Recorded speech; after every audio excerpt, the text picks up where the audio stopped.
This program was first broadcast on Canterbury's access media station, Plains FM, and was made with the assistance of New Zealand On Air.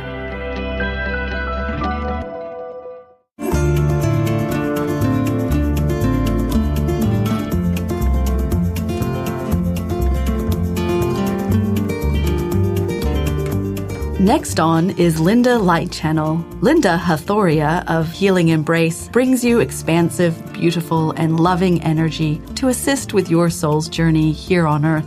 Linda is an intuitive empath, life coach, and holistic health therapist. As a transmitter of source, she channels light language and high frequencies of sound to work on multidimensional layers. Please welcome Linda Light Channel.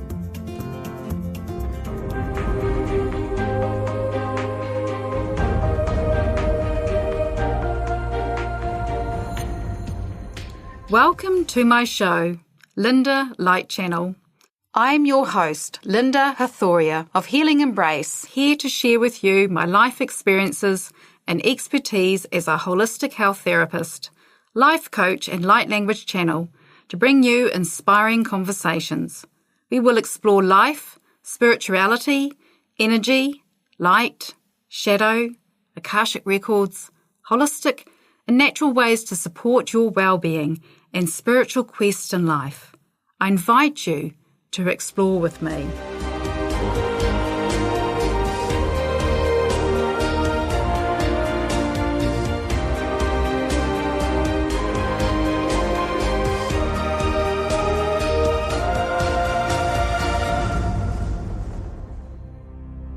Today's show, Sacred Pilgrimage with guest Sue Silk. Today we will hear from my returning guest, Sue Silk. Sue recently embarked on a solo sacred pilgrimage to India. Sue brings a unique perspective in life. Not only is she an awakened soul navigating her pathway in joy and youthful expression, but she is also an accomplished woman of many talents. Sue will share with us what inspired her solo trip and invite you to inquire about what makes your heart sing. What would you love to do? Then in the last part of the show, I will weave in a short guided meditation and channeled message for your upliftment and soul journeying.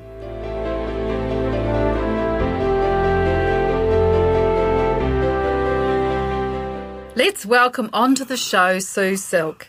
Sue is a wonderful woman, friend, and an accomplished energy therapist. Sue has trained in Access Consciousness, worked in clinical biochemistry, and is a trained naturopath. She is curious to know more and look into the whole person for wellness. She has travelled to Nepal and India in charity work and has recently returned from 3 months in India, living in a houseboat and experienced the rich and diverse culture of India.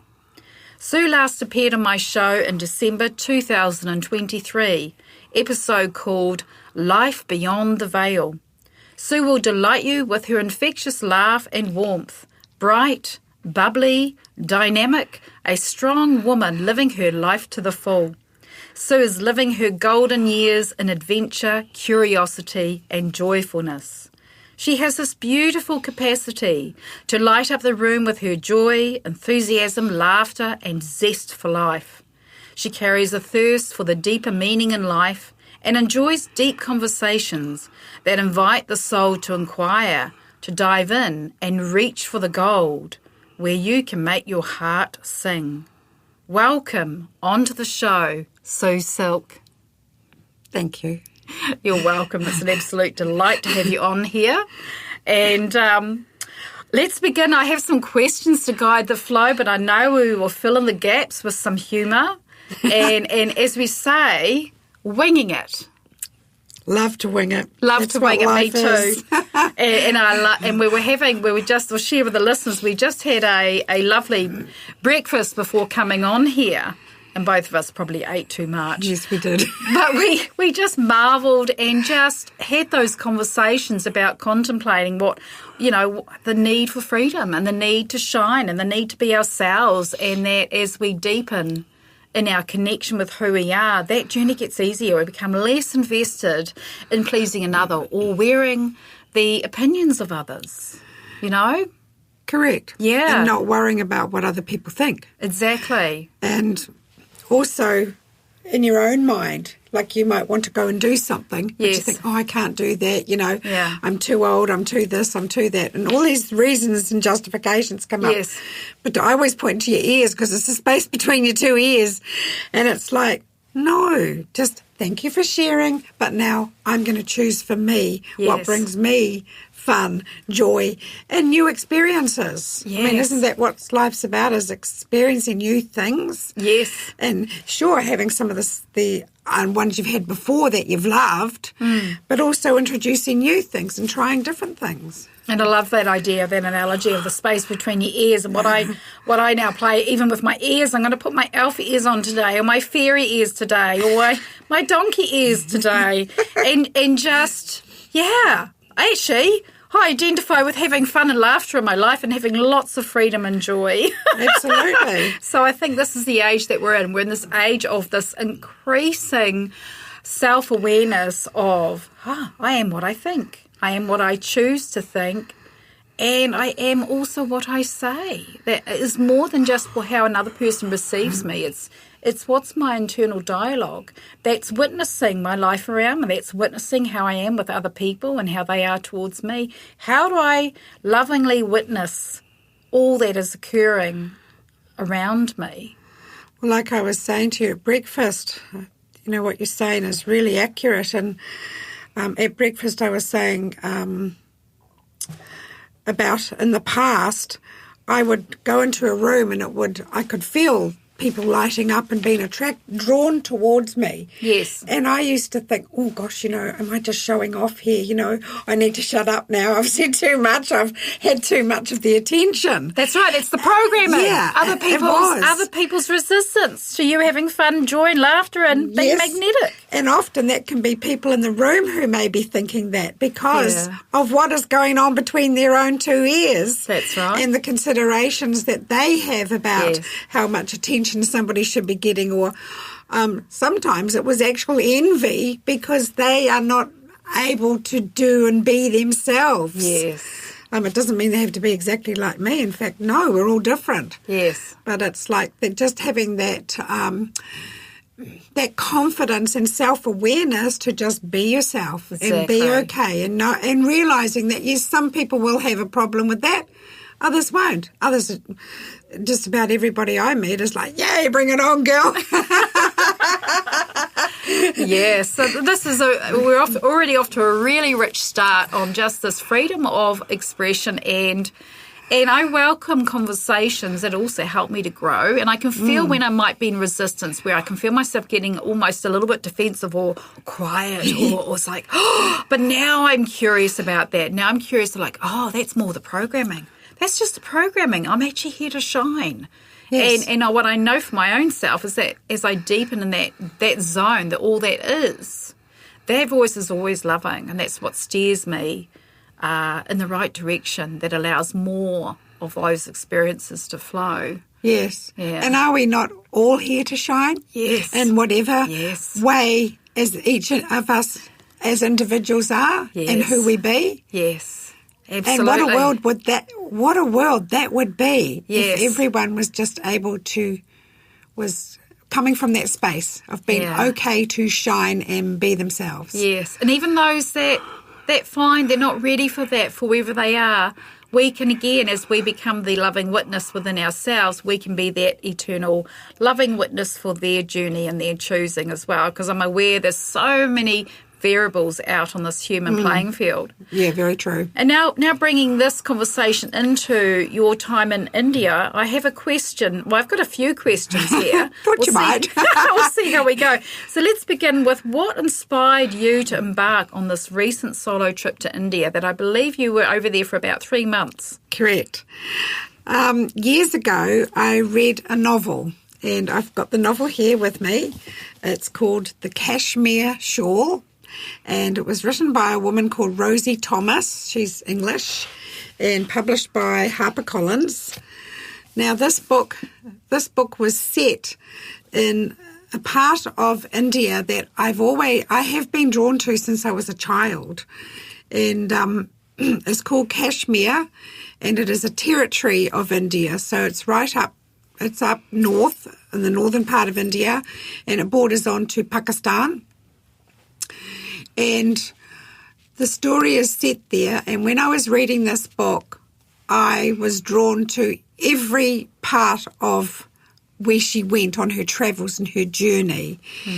And it also does include this whole story around a cashmere shawl that she found in her mother's belongings after her mother had passed. And so it is the story about set around that shawl.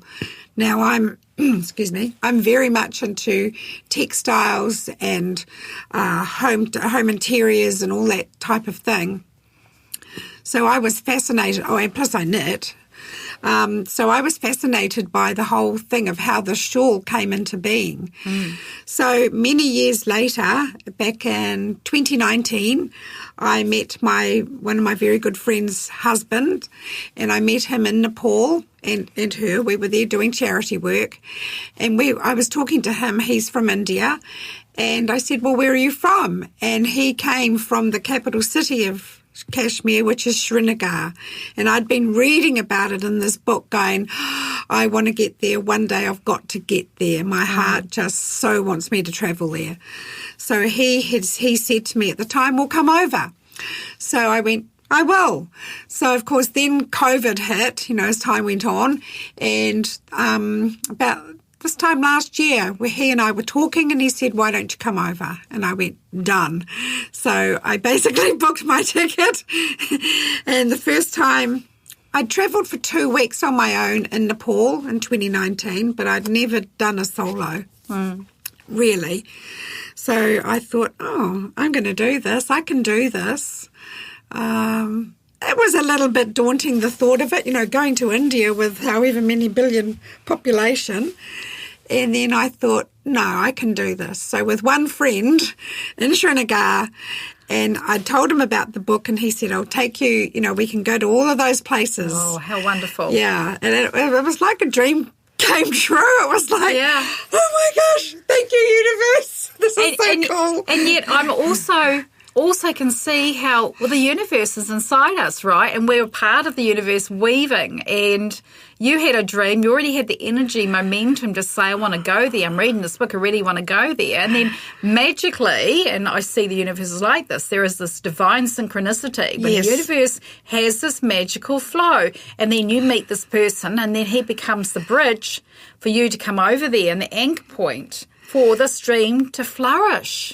Well, I find if there's anything in my life where it really is meant to be, it feels light. It has a very light, joyful energy to it. Yes. And all the plans, they happen just so easily. It just goes clink, clink, clink, clink, clink, clink. And that was exactly how this happened. Like I hadn't ever kind of consciously thought, I want to meet somebody from Srinagar. It just... He just turned up in my life. Yeah. And then he and I clicked as great friends, and he was so supportive. Wonderful. And it just happened. And being open to those new experiences and being open to meeting new people as well, I think allows those situations to occur, Absolutely. Yeah. Like all the walls and barriers go down. Yes. And you just be open to receive from whatever person you meet or whatever situation. Wonderful. And you were staying in a houseboat. What was that like? Well, in the book, The Kashmir Shawl, back in the day when the English were in India, and ruling in India, there were houseboats in Srinagar, and the English people lived on the houseboats. They didn't buy property in the city. Yes. So I'd read about the houseboats in the book, and I went, it was my dream. I so want to go and stay on a houseboat. So when I mentioned this to my friend Salim, he said, a good friend of mine just happens to have, houseboats. There you go, the divine synchronicity, things lining up. Yes, there it was again. So I said, okay, so can I stay on one? Absolutely. So he booked it for me. And so as soon as I got to Srinagar, the guys picked me up from the airport. that's a story in itself, arriving in Srinagar. And then, we went to the house. They took me to the houseboat. Now, to get to the houseboat, you go on a beautiful little wooden crafted low boat called a shikara. Yep. And they have men that paddle them. It doesn't have a motor. Some do, but the ones for people transporting like a taxi, they just paddle, and they're all painted bright yellow with bright colours, and they have there's a long seat, so you can sit with your back against the seat and your legs are out in front of you. You got your feet up, and they're all lovely padded with cushions, and they have little curtains that, if the wind comes up, you can pull the curtains across, or if you're with somebody and you just want to have a little bit of privacy. They're just amazing. So my shikara paddler is called Tiger. So I got to know Tiger very well because he paddled me backwards and forwards. And I stayed on the houseboat. I had, it was huge, way bigger than what I thought it was going to be. And I had a great big room to myself with my own ensuite, and I had 3 or 4 staff, including a cook. Wow. Yeah, all looking after me. Oh, men too. It was rather lovely. Sounds fabulous. I can see you writing your own book too of your travels. Yeah. Oh, fabulous. So I stayed on the houseboat for quite a few days, and then I went and stayed in a hotel in the city to be closer to my friend. And then I went back to the houseboat because I loved it so much. Yeah. The houseboats are on a lake called Dal Lake, which is a very famous lake, and they have pontoons out there. They've got other big boats, and people go and on jet skis and motorboats. But some people row backwards and forwards, kayaks, and then it can go very peaceful and quiet. And on the city side, I'd sit on the front deck of my houseboat most of the time, actually. And in the evening, the lights would come on, and then there were fountains, and you're looking at all the beautiful lights. And then to the left, that's the Himalayas. I have a super spiritual connection with the Himalayas. It just, I get emotional just thinking about them, and I can feel it in my heart. It's just some connection with those mountains. It's hard to actually put into words to express, and the beauty of that place. And those mountains they make me go, yes, I know why I'm alive, I know why I'm here. Yeah. It's just amazing. So, I was sitting there, and I'd stand on the houseboat, and had that saying about sing like nobody's listening. Well, I'd be singing my heart out every night on the houseboat. And dancing, and the guys would bring me my meals, and I could sit on the deck, and the only thing I had to keep me company at that point was the mosquitoes. So you're singing so loudly you wouldn't have even heard them coming. So no. Well, it brings me to this question, because I really could. I was soaking up your joy about your experience about the Indian culture. So how would you describe your experience of being with these beautiful Indian people from your perspective? Well, within about 2 or 3 hours of arriving on the houseboat, I had already been invited to a Kashmirian wedding. So this was 2 women. They lived behind the houseboat on their own. You've got their own home there, their parents. And they heard I was there, and I was invited. So to me, that straight away speaks volumes about the hospitality. They knew that there was this woman there on her own, and they immediately, we want to meet her. We want to include her. Oh, beautiful. So within hours I was at this wedding and dancing and laughing and eating food with my right hand, eating traditional Kashmirian food, and sitting on the floor with the right hand, eating away, making friends. Some of those people will be friends for the rest of my life. The hospitality, the generosity of spirit, the kindness. I was included. I was part of the family straight away. So it was everywhere I went on my trip to India, I was so well looked after. From a safety point of view, particularly in Kashmir. Kashmir is known for being quite a restless place. Yes. They don't like a lot of the rules and regulations and stuff, without going into a whole lot of politics, which I don't really feel I can know enough of anyway. But like when you get off the aeroplane, the marked thing about Srinagar is the armed police with their rifles and then armed military, and they are everywhere, like every few feet. To begin with, it was like, a bit confronting. Yes. But then, after a few hours, I got used to it, and a lot of the guards there are quite serious and that, so I had fun flirting with them all. Making them laugh a little bit. Make them laugh and smile. Sometimes it worked. Well, most of the time it worked, but some of them were like, very sombre. and then you just went on from there and just enjoying your journey where that presence of them being there just fades into the distance. It just fades, yeah. You're aware that they're there, but I actually felt really, I said to a lot of them, I said, you guys make me feel really safe because you're sure going to look after me if anything went on. Yeah. So, you get used to it, and they have their big armed trucks everywhere, and it's really I found it fascinating. So, I love my stay in Srinagar, and from Srinagar I had a driver called Shabir, and he has become a very good friend. He took me to his home, and I met his wife. I've met his 2 children. Next time I go back, they'd love me to go and stay with them, so that's all sorted for next time. He was an amazing driver, and of course they drive so differently there. I'm actually in awe of them. Their spatial awareness is just incredible. I can appreciate that comment, because I have been to India, but I was only there for 3 weeks leading into going to Nepal. And with your extended stay there for 3 months, you've got such a rich, deeper experience of the culture, developing those relationships with these wonderful people that often is not gained when you just go in for a short stay and come out.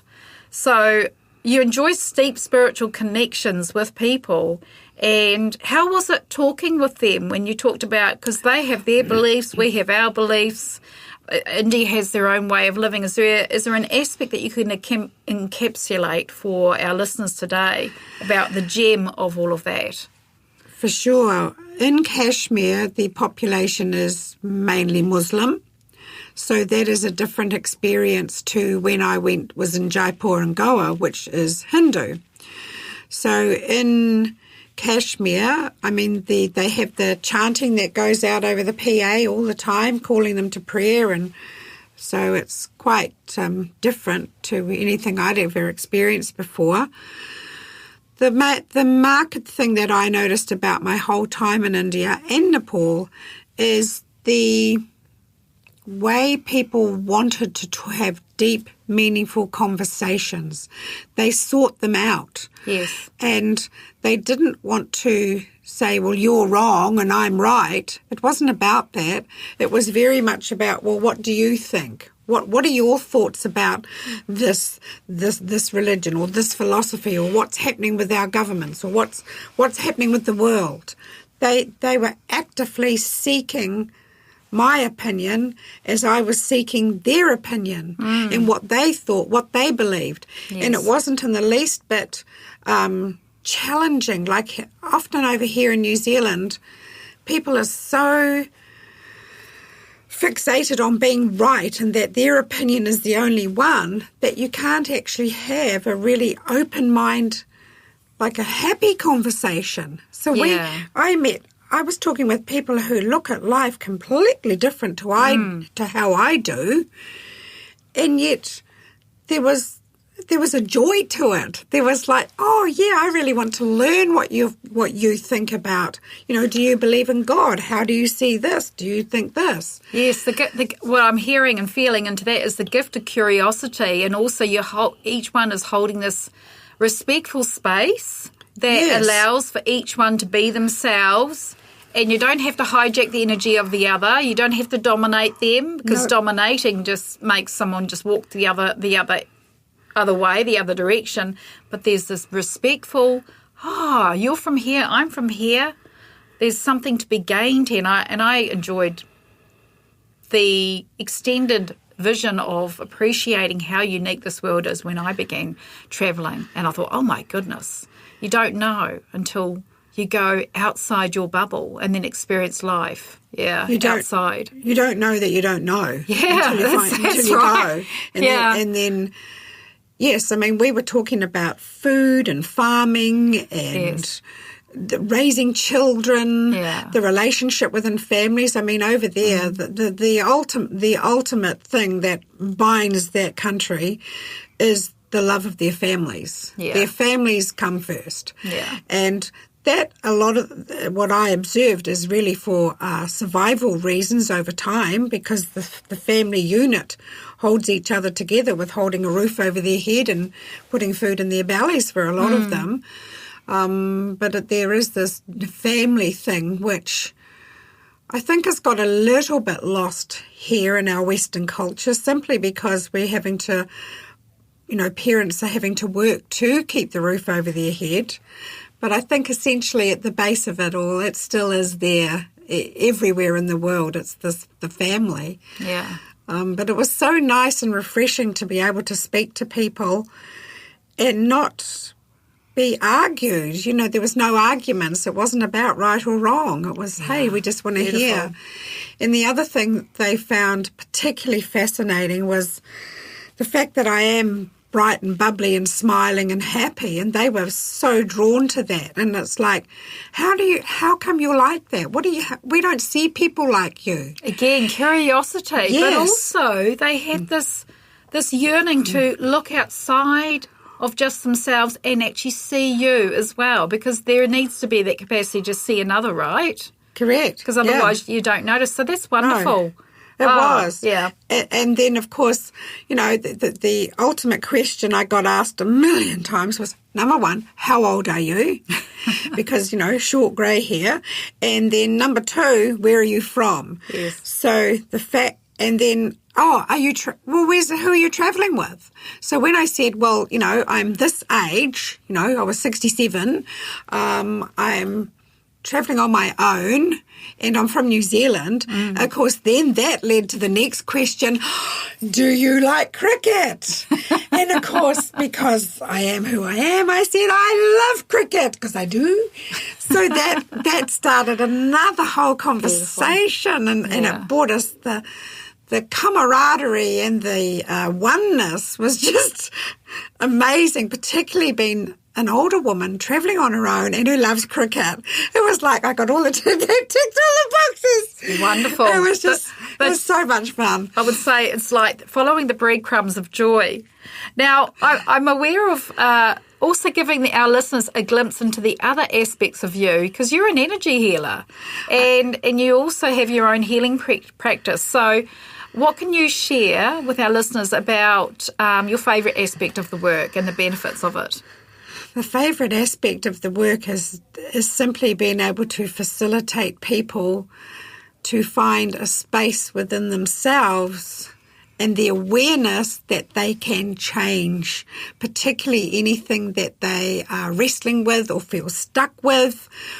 You know how sometimes we can have something that just goes round and round in our head and you just cannot feel like we can't change it. Yes. And if I can just sow a seed or ask them a question which creates a light bulb moment for them so that they go, oh yeah, maybe if I did it that way, or maybe if I looked at it this way.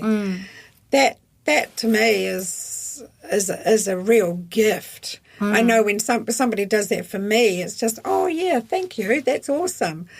But we all have our own answers. Yes. It's just that sometimes you need somebody else from the outside just to ask a question. And hold that respectful space for the client to receive. And I recall you sharing a key question, which I thought that's powerful, and that words was, what will it take? Yes. And I imagine you use that in your work, but use it also personally. I do a lot. What would it take to change this? What would it take for this to happen? What would it take for this situation to lighten up? When you're feeling stuck with something, it contracts us and we become, you can feel it's got a heavy tightness to it. Yes. So what would it take to change this? What would it take to lighten this up? Then you can start feeling it.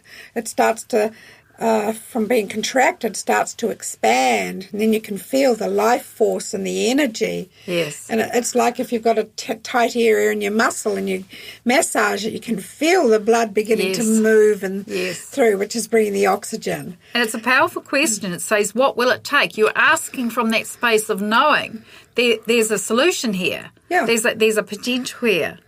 Now, before we wrap up with our interview today, what makes your heart sing? Let us hear a bit about what makes your heart sing. We already got a glimpse of this, but what makes your heart sing? Because I know it's part of your joy about helping others make their heart sing. I'm finding that the more that I am just being me, that makes my heart sing.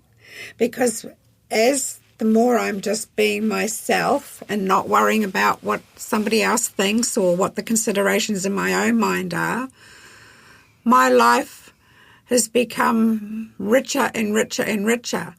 And for me, travelling is just amazing. It just expands your mind, expands how you think, expands how you see. I mean, I have friends all around the world now, and I went to India knowing one person, Salim, and I left there having the love and kindness and caring of now knowing I've got about 100 odd close friends. Beautiful. And been invited back and made to feel part of the family. Yeah. I mean, I even did some healing work on a Muslim woman I was invited to by her family, and they all sat there and watched me, and it was amazing. So that's wonderful. And what words of wisdom would you like to inspire our listeners with today? If you really, really want to do something, just go and do it. Somehow make it happen, and don't let that whatever, whether it's people's or whatever considerations that they have or that you might have, but you know in your heart of hearts that it will bring you a lot of joy, then just go and do it. I mean, that was other things that I did. I bought somebody a fridge. Their fridge had died. I was in a village. She had no fridge. It had packed up. So I bought her a new fridge. I then bought my tuk-tuk driver a cricket bat. It's changed his life. It was as simple as a cricket bat. He's 25 years old and never owned his own bat. And the joy that you must have gained, yeah? The joy that it brought him, but not only him, the whole of the cricket team. Yeah. So when I go back, we're all going to a Rajasthan Royals game together. And they want me to play in the team and with them. Oh, sounds wonderful. My tuk-tuk driver's going to bowl the ball to me, and I'm going to bat using the bat I bought him. So, it's hilarious. So watch the space, listeners. So it has every intention of returning back to India, and who knows, I might bring the author out in her, and we can hear about her own journeys in a book. So how do we get in touch with you today? I know you've got an email. Yes, my email, suesilk58@gmail.com. And that is spelled SUESILK with the number 58@gmail.com. And people can also text you? Yes, texting's better than calling me to begin with. So it's 021 131 7647. So that's 021 131 7647. You can text Sue a message and a message about inquiring about her beautiful healing skills. Well, my dream would be to take a tour back up there at some point. So if anybody's keen, you'll have the time of your life. Well, Sue, it's been an absolute pleasure having you on the show today. And I know I will have you on again. Yes, please. So thank you so much for sharing your heart with us and your beautiful vision and eye for the joy of life. And you touch me and touch so many other souls out there. So keep being you. You remind me to be me and for us to shine. Thank you. Thank you. Namaste. Namaste.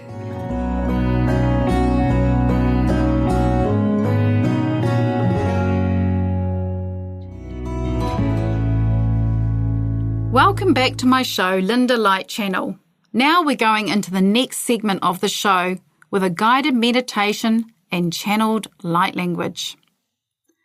Please note energy healing, spiritual discussion and recommendations here on my show is complimentary and self-guided from my connection with Source. As a sovereign being, you are free to explore, to be responsible for yourself and discover your own way to your health, well-being and spiritual nourishment. Guidance here is not a replacement for any medical treatment you may be currently undergoing. I do not offer guarantees for your health, medical condition, ailment or diagnosis.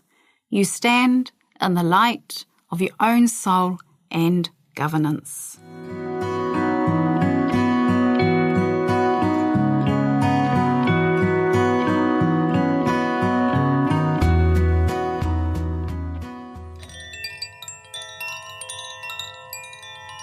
Breathe with me as we journey together in a guided meditation for your soul upliftment and restoration, followed with a channeled message. Your breath is key, so wherever you are listening right now, consciously connect to your beautiful breath. And we weave in that word beautiful because it anchors you to the energy of beauty. And in this way, your mind can be trained into anchoring to the power of words, and your body can receive the energy of these words. And in that, you have this power to create a shift in your energy. This is such an important skill to cultivate. It is God-given. It is held within each one of us, this capacity to tune in, to sense and feel energy inside of us, as well as the energies that are all around us. And before I go into guided meditation, I'll just share a little experience that might help this experience kind of relate to you a little bit more. Just prior to recording this, I was sitting down having a hot chocolate in a cafe, and I could feel an excitability in my energy. I could feel that my energy felt a little bit excited and irritable. And rather than just ignoring it, I was able to just, I can feel this. I'm going to breathe into where I feel this in my body, which was in my solar plexus. And I'm just going to allow my guidance system and my energy field to cleanse and clear and shift. And this is the gift of sound. I'm a conduit for healing sound. I'm a conduit for light language. And so I've used my voice over the years, not only with clients to create a shift, but also I work this within myself. Sound is a reverent aspect of your being. Our voices are beautiful. There's no two voices are the same. Liken it to, you can look in a paddock and see all these sheep, and the mama sheep knows her baby's sound, whereas to us we might look at that, how on earth can you tell which one is your baby? All the bars might all sound the same, but there are little subtle intonations that only the mother will notice and know so intimately. So I invite you to explore your sound. I invite you to deepen in cultivating the craft of gratitude. When you can be grateful for this now moment and find something to be grateful for, it will shift you out of a mood of despondency. It will cultivate the energy that is necessary to allow your heart to sing.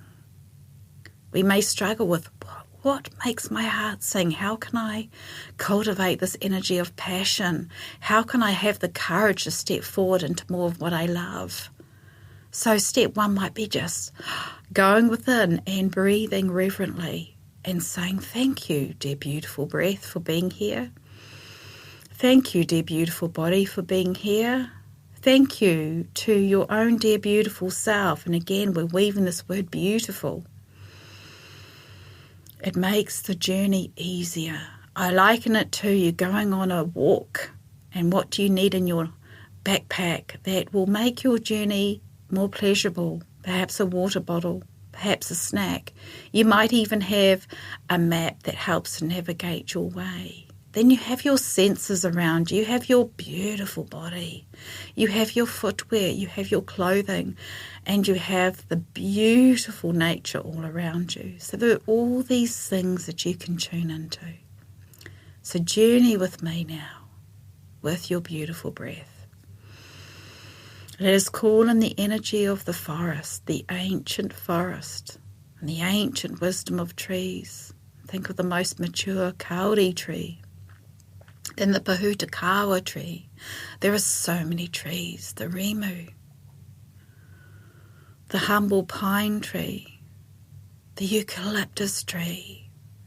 There are so many trees, and they're all so beautiful. Let us call into this beautiful anchoring energy of the trees. Breathing into their strength, breathing into their stillness. When I find I need to fill my energy up, I go to nature. I don't have to physically be there. Like here I am recording this in a studio, but collectively together we can, with our energy, connect to these trees. Breathe as one through your tree aspect. Imagine yourself as this gorgeous ancient tree. Breathe through your bark. It's like breathing through your skin. Breathe through your sap. It's like breathing through your blood. Breathe into your leaves as they dance with the wind. Breathe into the sunlight that shines through your leaves, creating a dance of shadow on the ground. Breathe down now through your feet. Imagine taproots, your taproots of your tree going down into Mother Earth Gaia. Calling in to be anchored. I am anchored. I am grounded. I am present. I am fully embodied in my beautiful body. This is the way to harness energies that support your body into coming within, into your stillness, into strength, into stability. And this is what I do to shift energies at times of my day when I might feel rattled. There's a way you can come into breathing in and calling in that which you need. So today we draw upon the wisdom of trees. Trees are so strengthening and still.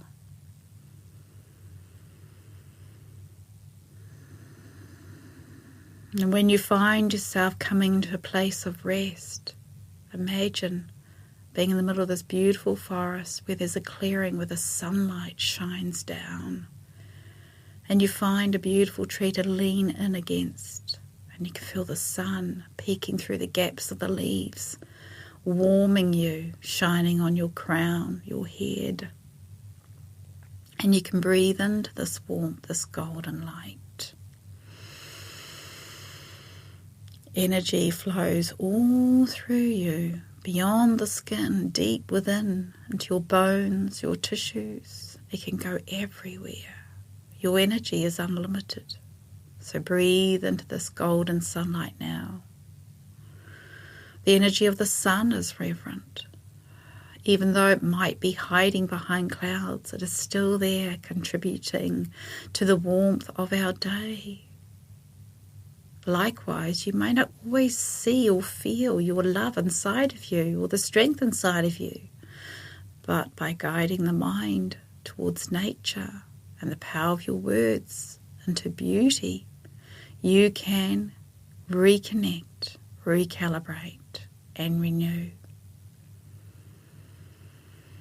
Noratia kia samai kirato kai sakusha We speak in the language of light to bring you into this kia moa te korotu energy exchange. O sa korotiku asmukutai ku'a.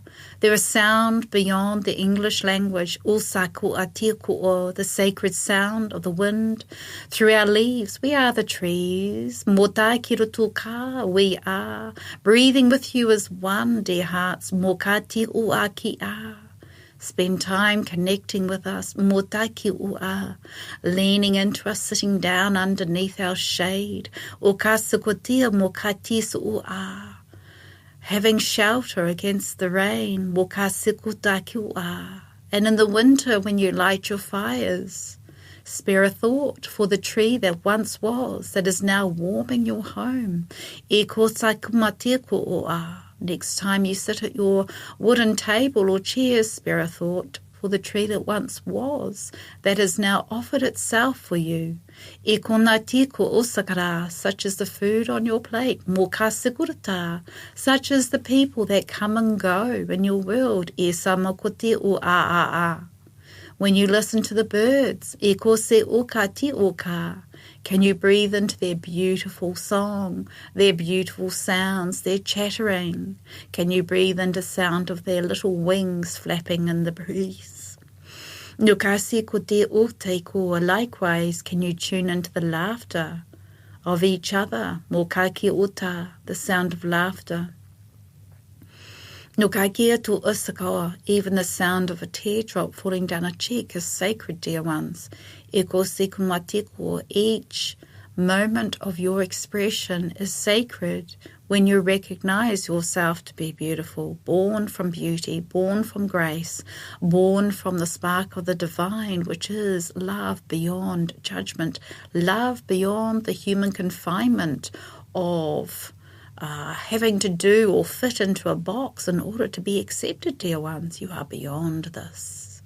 You are coming into a time of living life beyond the box. Of deepening in your connection with earth. That invites you to deepen in your connection with your body. So yes, your body is pivotal. Take your shoes off. Take your gloves off. Feel the earth. Take your sunglasses off and see. Ki honda tiko tai sokaramate ko shakamakitia ko rasamakitia uka. Allow your body to feel through your skin. Eko te uka, the world around you. Eko te uka te uka. Practice the art of gently stroking your body and giving yourself a hug. Self-soothing. Inviting that beautiful energy of soothing. No matter the changes of the world and the energies of the world and the climate doing its thing, what is eternal, what is always here is your beautiful heart, dear ones. Your capacity to sense and feel through your body, your world around you, and the world within. Energy. Be curious to feel. What is it that you seek in your heart to sing, dear ones? If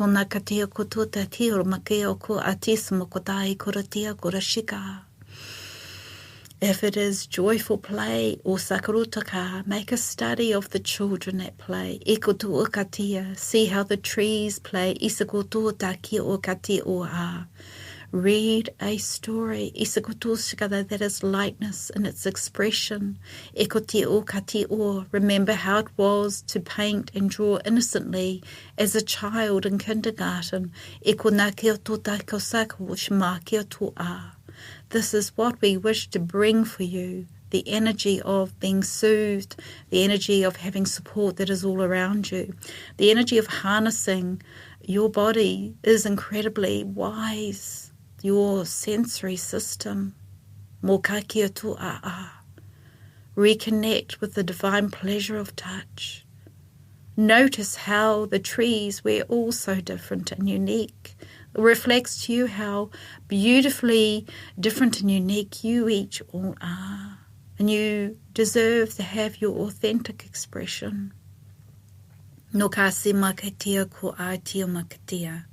So we trees, we bring you stillness, we bring you stability, we remind you of strength, we remind you to grow the trees. Iko na tiko ta sakorashika. We clean and clear the air, osako otaha. Kisho makatia ko toa te mokatia. We have our own expression, our own energy that you can draw upon. When you recognize the energy of us, it helps to also recognize the energy that is inherently within you. Okati oka. How delightful it is, the children that climb in the trees and play. Iko sakototsaka. How beautiful and delightful it is when the birds sit on our branches and build their little nests and sing. Kioha kioka. How delightful it is to hear the beautiful cicadas chirping. Eko matiko, adding to the vibration and melody of music, of vibrancy. Everything is sound and energy. Kioha tiko as you walk along the beach and hear the wind engaging with the sea. Everything is energy. Everything is sacred. Usako atikoa. Cultivating the sacred relationship with your body will support you this year through the changes. Eko natiko samokatia ko No sai ko shia tia makia tu kumatia ko Perhaps have a picture of a forest in your room. Perhaps have some oils that you can diffuse that come from the trees. You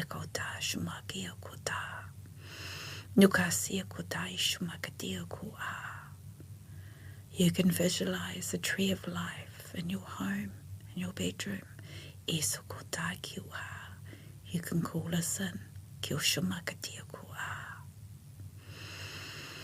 We wish now to allow a little bit of playful energy as we invite the elementals to come in and give you a little bit of joyfulness before we conclude this divine guided message today.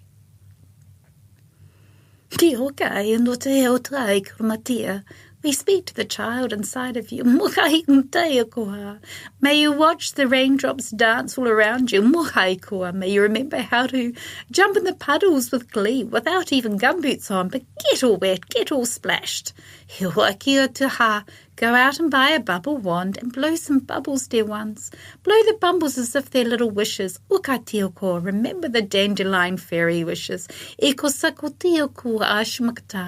Watch how the children play at the beach. Remind yourself on how to be free as a child inside of you. Perhaps even go to the estuary and feel the squishy, sandy, clay-like sensations and your feet sinking in. Pick up some crayons and draw with abandon without having to create a little masterpiece. Pick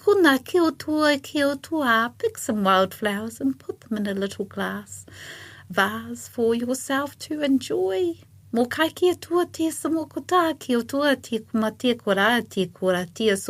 much beauty around you, dear ones.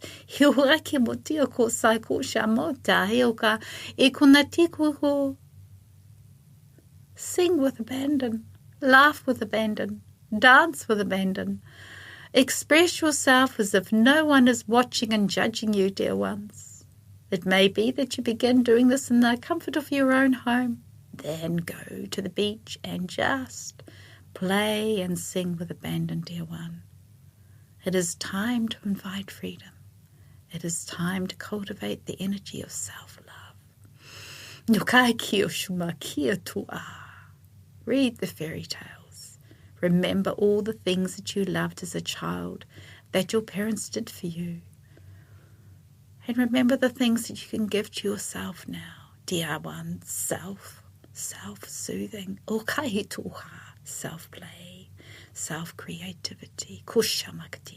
Your imagination is boundless, dear ones. And this is what we wish to impart for you today. Go well. Walk lightly upon the earth and walk lightly inside of your mind and speak to the power of beauty, fun and play.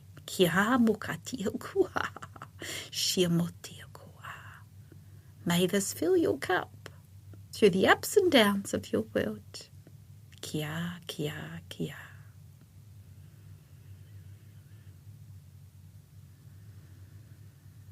And so as you allow yourself to integrate those beautiful energies of the trees and the elementals and the fairies and their beautiful light-heartedness, just come into your breath and breathe into being anchored, integrated, strong and vibrant. And the gift of your heart and the gift of this life is to flourish, is to play. Just give yourself permission to follow your heart, to believe in yourself, and let your heart sing.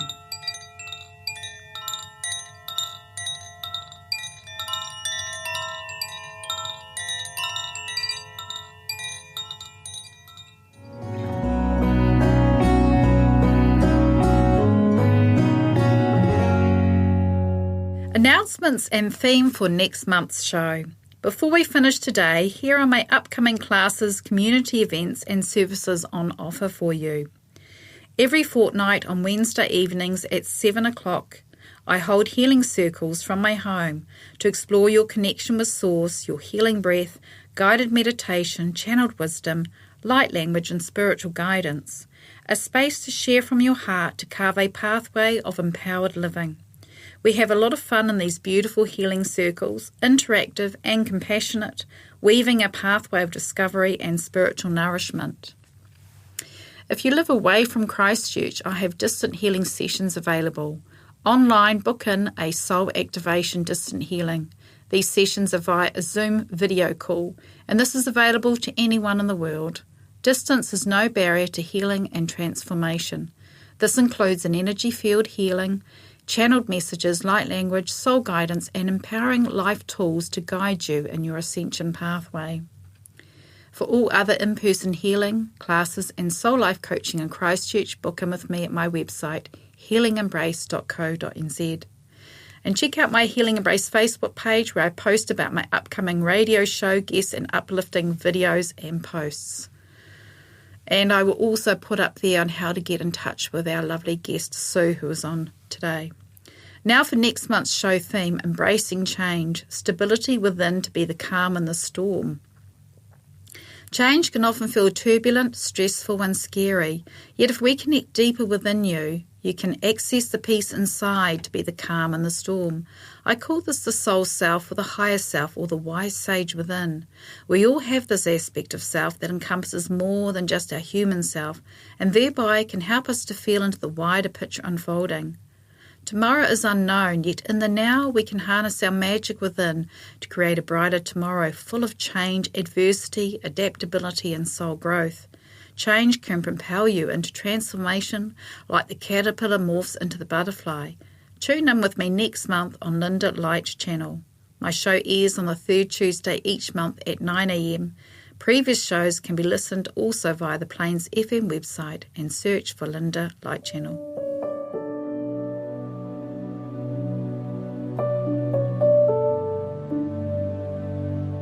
You have been listening to Linda Light Channel, a show that brings you beautiful healing energy with light language, guided meditation, and healing conversations for your mind, body, and spiritual well-being. Join me each month here on Linda Light Channel. Please email me with any of your healing support requests on this email, lightchannel360@gmail.com. Thank you for listening, and I look forward to being with you at my next show.